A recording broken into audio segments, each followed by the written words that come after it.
میں انگلش بولنا چاہتا ہوں پر کوئی آس پاس ہے نہیں جس سے میں انگلش میں بات کروں، تو میں کیا کروں؟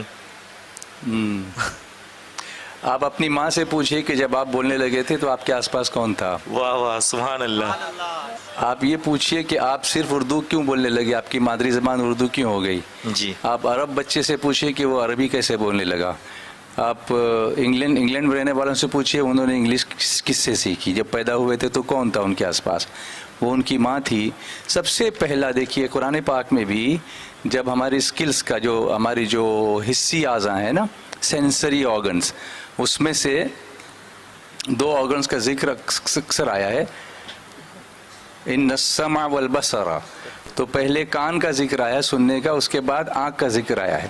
تو بچہ جب آتا ہے تو صرف کان ہی کھلے ہوتے ہیں، اس کی آنکھیں بند ہوتی ہیں، وہ صرف سنتا ہے، اور ماں کے پیٹ میں بھی اس کی آنکھیں بند ہوتی ہیں، وہ سنتا ہے۔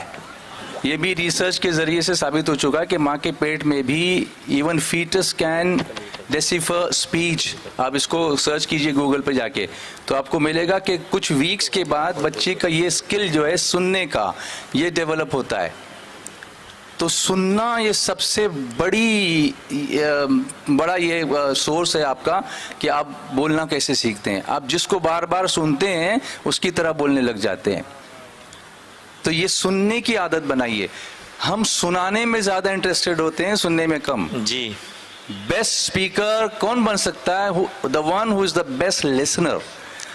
اب اس کے لیے آپ کے اطراف کوئی نہیں ہے تو کیا آپ کو غم ہے؟ آپ کے پاس ہے نا یہ جناب۔ تو اس پر بہت سارے بولنے والے موجود ہیں، الگ الگ اس پر بہت ساری لنکس ہوں گی جس پر آپ ادھر ادھر مت جائیے۔ خصوصی طور پر انگلش کے جو کورسز ہوتے ہیں ان کو صرف سنیے۔ ہمارے زمانے میں سوشل میڈیا بچپن میں نہیں تھا، تو میں بچپن میں BBC لنڈن سنا کرتا تھا۔ سبحان اللہ۔ تو BBC لنڈن کی انگلش سنتے ایسا ہو گیا کہ سبحان اللہ، گاؤں میں رہ کر بھی انگلش بولنے آ گئی۔